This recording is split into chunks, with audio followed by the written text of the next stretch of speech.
नमस्कार.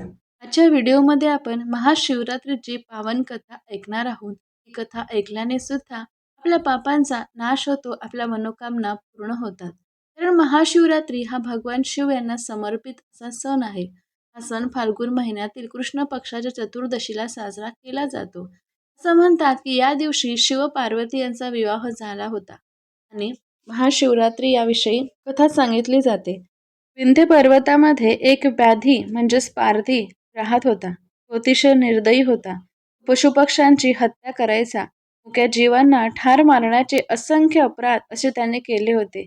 एके दिवशी तो धनुष्यबाण घेऊन शिकारीसाठी निघाला. त्याच्या काखेमध्ये पाश होते, जाळे होते, मनगटात चामड्याचे कवच होते आणि हातात बाणांचा भाता व अन्य शस्त्रे होती. अरण्यातून हिंडत असताना त्याला एक शिवालय दिसले.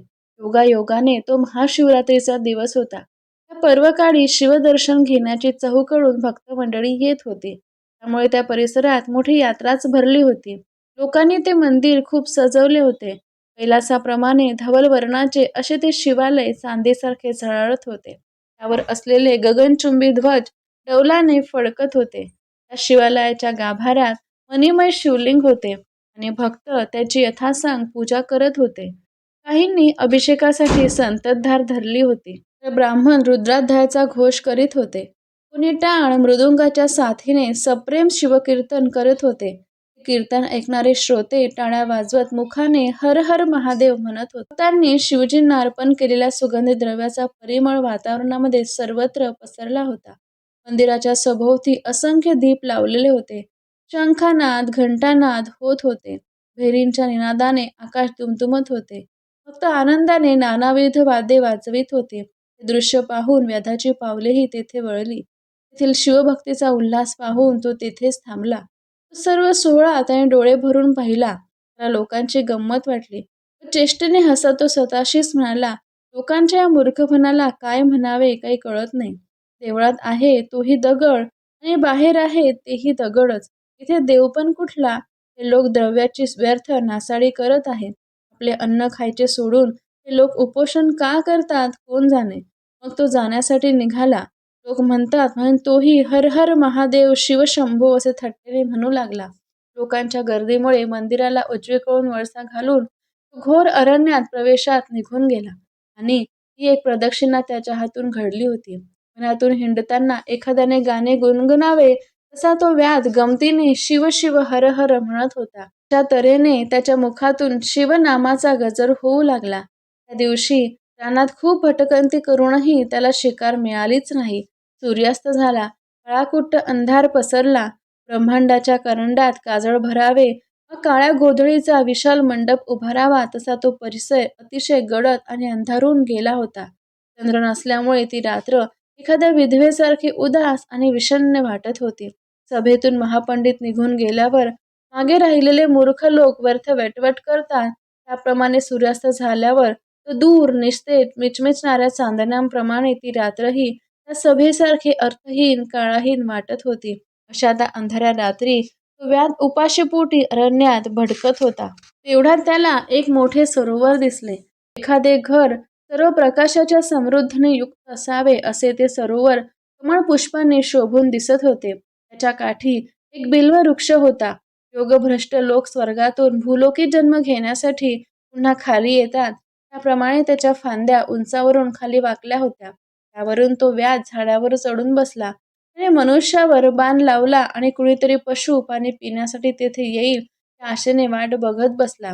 बराच वेळ गेला तरी सावज दृष्टीस काही पडले नाही, म्हणून तोही कंटाळला होता. त्याने धनुष्यबाण बाजूला ठेवले आणि जवळची बिल्वपत्रे उजव्या हाताने खुडून खाली टाकू लागला. त्या झाडाखाली ब्रह्मदेवांनी स्वहस्ते स्थापन केलेले एक शिवलिंग होते. त्याने खाली टाकलेली बिल्वपत्रे त्यावर पडत होती. हाही केवळ योगायोगच होता आणि त्यामुळे शिवजी प्रसन्न झाले. जिभेला चाळा म्हणून तो व्याध शिव शिव हर हर म्हणत होता. त्यायोगे तो नकळत शिवस्मरणच करत होता. अशा प्रकारे त्याला त्या शिवरात्रीस अनासाये उपोषण घडले, जागरण घडले, पूजन व स्मरणही घडले. त्यामुळे त्याची पातके नष्ट होऊ लागली. एक प्रहर लोटला. एक हरिणी पाणी पिण्यासाठी त्या सरोवरावर आली. ती गर्भिणी होती, सुंदर व कोमल होती. तिची अंगकांती तेजस्वी होती. दुरूनच त्या व्याधाला पाहिले. तो तिला भयंकर यमराजांसारखा वाटला. तिला पाहून त्याने धनुष्यावर बाण चढवून नेम धरला.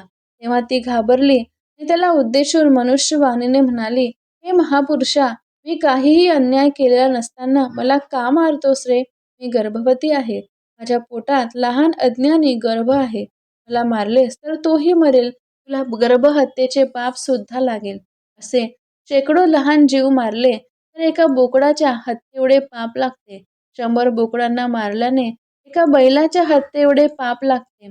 100 बैलांची हत्या म्हणजे एक गोहत्या होय. 100 गायींच्या वधाचे पाप एका ब्राह्मणाच्या वधा एवढे असते. एका स्त्रीचा वध केल्याने 100 ब्रह्महत्यांचे पातक लागते. 100 स्त्रियांची हत्या म्हणजे एका गुरूंची हत्या होय.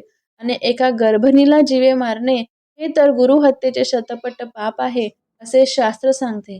मी तर काहीच अपराध केलेला नाही, मग मला का मारतोस? तो म्हणाला, माझे कुटुंब घरी उपाशी पोटी माझी वाट पाहत असेल. कार मिळाली तरच त्यांना काही खाऊ घालता येईल. मीही निराहार आहे. दिवसभरात माझ्या पोटात अन्नाचा कणही गेलेला नाही. पण मला एका गोष्टीचे खूपच नवल वाटत आहे. तू हरिणी असून मनुष्याप्रमाणे शास्त्राच्या गोष्टी कशा बोलतेस ग? तुला पाहिल्यावर मलाही तुझी दया येऊ लागली.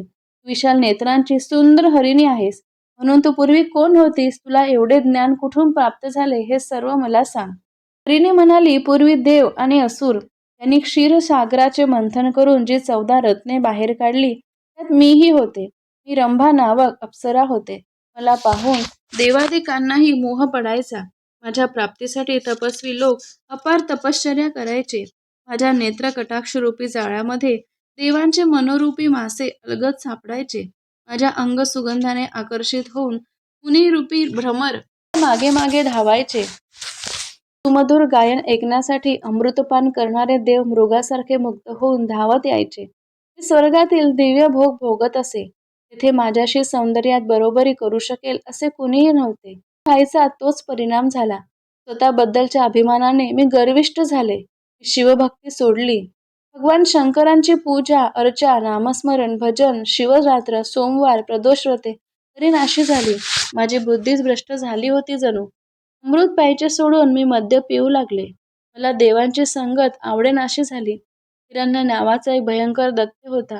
मी देवांना सोडून त्याच्या सहवासात रमायला लागले. असा बराच वेळ लोटला. त्या दुष्टांच्या संगतीने मी शिवजींचे भजन पूजनही सोडून दिले. एके दिवशी हिरण्य मृगयेसाठी गेला होता. मी घरी एकटीच होते. तेव्हा मला काय वाटले कोण जाणे. कैलासावर जाऊन शिवदर्शन घ्यावे असे मनात आले. म्हणून मी तिथे गेले तर मला पाहून शिवप्रभू प्रक्षुब्ध झाले. त्यांनी मला शाप दिला आणि म्हणाले, तुम्ही महापापिनी आहात. तुमच्या अपराधांना क्षमा नाही. जा, भूलोकी जा आणि हरणीच्या जन्मास जा. आताच्या आता तुमच्या 2 सख्या त्याही तुमच्यासारख्या हरिणी होतील. हिरण्यासूर माझी भक्ती करत नाही. तोही मृगरूपाने तुमच्या बरोबरच राहील. हे व्याधा, हे शापवचन ऐकून मी अतिशय व्यथित झाले. मी शिवजींचे पाय धरले. त्यांच्याकडे क्षमा याचना केली. त्यांची प्रार्थना केली आणि म्हणाले, हे पंचवदना, हे त्रिनेत्रा, सतचित्त आनंद स्वरूपा, तुम्ही सर्व कर्माचे अध्यक्ष आहात, सर्व साक्षी आहात. दक्ष यज्ञाचा विध्वंस करणाऱ्या कैलासनाथा, तुम्ही अत्यंत भोळे आहात, दयाळू आहात, समस्त विश्वाचे चक्रवर्ती सम्राट आहात. म्हणून कृपा करून कठोर होऊ नका. आमच्यावर दया करा. मला उशाप द्या. ती आमची आर्त हाक ऐकून, प्रार्थना ऐकून करुणारूपी भगवान शंकरांना दया आली. त्यांनी उशाप दिला आणि म्हणाले, तुम्ही 12 वर्षे हा शाप भोगाल, त्यानंतर माझ्या पदाला याल. हे व्याधा, शिवशापामुळे आम्हाला कर्मभूमीत मृगजन्म मिळाला. आता मी गर्भवती असून माझा प्रसूतिकाळ जवळ आला आहे. म्हणून मी तुला अशी विनंती करते की यावेळी मला मारू नकोस. मी माझ्या जागी जाते. प्रसूत झाल्यावर माझ्या पाळसाला तिथेच ठेवून मी पुन्हा येथे येईल. मग तू माझा प्राण घे. त्याला माझी काही हरकत असणार नाही. हे मी अगदी बरोबर आणि खरे बोलत आहे. माझ्यावर विश्वास ठेव. हिरणीचे म्हणणे ऐकून तो व्याध म्हणाला, तू फारच गोड बोलतेस, पण काही केला माझा तुझ्या वचनांवर विश्वास बसत नाही. स्वतःचा जीव वाचवण्यासाठी तुम्ही प्राणी मात्र कितीही खोटे बोलू शकता, पण तुमचा स्वभाव मला चांगलाच ठाऊक आहे. तू महापापांचा उच्चार करून परत येण्याची शपथ घेतलीस तरच माझा विश्वास बसेल. तेव्हा त्याचे समाधान करण्यासाठी त्या गरीब हरिणीने तिची शपथ घेतली, म्हणाली, मी माझे वचन पाळले नाही तर ब्राह्मण कुळात जन्मून जो नर वेदशास्त्रडिकांचे अध्ययन करत नाहीत, सत्य बोलत नाहीत, शुचित्व पाळत नाहीत, संध्या करत नाही, तो अधम होय. वर्णधर्माचे पालन न केल्याने त्या विप्रास जे पाप लागते ते पाप मला लागेल. वेदांची विक्री केल्याने, कृतज्ञपणे वागल्याने, त्याला त्रास दिल्याने, भक्ती न केल्याने, दान देणाऱ्यास विघ्न आणल्याने, गुरूंची निंदा ऐकल्याने, हरिहरांची साधूंची निंदा केल्याने, ब्राह्मणाला दिलेले ज्ञान परत मागून घेतल्याने, शास्त्रांच्या आधारे कलह केल्याने, नाना प्रकारच्या भ्रष्ट धर्माचे आचरण केल्याने, स्वधर्म सोडून दिल्याने जे पाप लागते तेच मला लागेल. जर देऊने माघारी परत आले नाही तर ही सर्व पापे माझ्या माथी बसतील. माझे बोलणे असत्य असेल तर माझ्याकडून शिवपूजेचा अपहार घडला असे होईल. मी पुन्हा निश्चयाने सांगते, मी वचनाचा अभंग करणार नाही, हीच माझी शपथ आहे. व्याध म्हणाला, ठीक आहे, एवढी शपथ घेतेच आहेस तर जा, रात्र संपण्याआधी परत ये. हरिणी म्हणाली, व्याधा, माझ्या बोलण्यावर विश्वास ठेवून ते पूर्ण कर्मच करीत आहेत. त्यात योगे तू पुढे शिवपदास जातील. नंतर सरोवरातील पाणी पिऊन ती हरिणी आपल्या कुटुंबात परतली. गेल्यावर बेलाच्या वृक्षावर बसलेला तो व्याध पुन्हा उजव्या हाताने बेलाची पाने खुडून खाली टाकू लागला. ती वृक्षाच्या असलेल्या खाली शिवलिंगावर पडू लागली. अशा प्रकारे त्याच्याकडून 2 प्रहर रात्रीस पुन्हा शिवपूजन घडले. नकळत घडली असली तरीही त्याची दुसरी पूजा शिवजींनी मान्य केली. त्या पुण्याईने त्याचे पूर्वीच्या 7 जन्मातील अर्धे पाप जळून गेले. तो सहज भावाने पुन्हा शिवनाम घेऊ लागला. त्याला जागरण घडले होते. त्याने हरिणीच्या मुखातून पापफलांचे निरूपणही ऐकले होते. अर्थात त्याच्याकडून शिवरात्रीचे व्रत नकळत घडत होते. उपोषण, शिवस्मरण, शिवपूजन, जागरण, पुराण श्रवण या सर्व गोष्टी व्यवस्थित त्याच्याकडून घडून येत होत्या. त्यानंतर इकडे हरिणी प्रसूत झाली आणि ती आपल्या पतीला संतुष्ट करून त्या व्याधाला दिलेला शब्द पाळायचा होता. म्हणून मृगाने आपल्या स्त्रियांचे सांत्वन केले व म्हणाला, आता आपण व्याधाकडे जाऊया. मग तो त्याच्या 3 हरिणी व त्याची पाडसे त्या व्याधापाशी घेऊन आला. मृग म्हणाला, व्याधा, तुला दिलेले वचन मी पूर्ण केले आहे. सर्वात आधी माझा प्राण घे. हरिणी म्हणाल्या, तू आमचा वध कर. पतीच्या आधी मरण आले तर आम्हाला सद्गती मिळेल. पाडसांनाही नीट विचार केला व म्हणाली, माता पित्यांशिवाय जगणे म्हणजे आमच्यासाठी मरणच होय. तू आधी आम्हाला मार. तेव्हा त्या सर्वांचे ते बोलणे ऐकून व्याधाचे मन भरून आले. त्याच्या डोळ्यातून अश्रुधारा वाहू लागल्या. त्याने सर्व हरिणांना वंदन केले. म्हणाला, आहा, आज माझे जीवन धन्य झाले. तू निरूपण ऐकले आणि माझे अनेक जन्माचे पाप जळून गेले. माझे मन शरीर पावन झाले. आता तुम्हीच माझे गुरु आहात, तुम्हीच माता पिता आहात, तुम्हीच माझे देव आहात. मला हा संसार, बायको, मुले या सर्व गोष्टी व्यर्थ वाटू लागल्या आहेत. आता केव्हा एकदा शिवपद प्राप्त होते असं मला वाटले. असे तो पारधी गहीवरून बोलत असताना तिथे एक दिव्य विमान आले. त्यात 5 मुखे, 10 भुजा असलेले, व्याघ्रांबर धारण केलेले अत्यंत तेजस्वी असे शिवगण होते. अद्भुत तेज 10 दिशांमध्ये मावत नव्हते.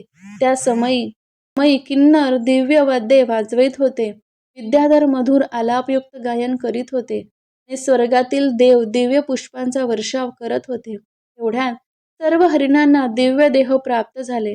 व्याधही प्रेमपूर्वक शिवनाम घेत होता. त्याने शिवगणांना साष्टांग नमस्कार केला. तेव्हा परिस्पर्श होताच लोखंडाचे स्वर्ण व्हावे तसे त्याचेही रूप बदलले. तोही पंचमुख, दशमुख व तेजस्वी दिसू लागला.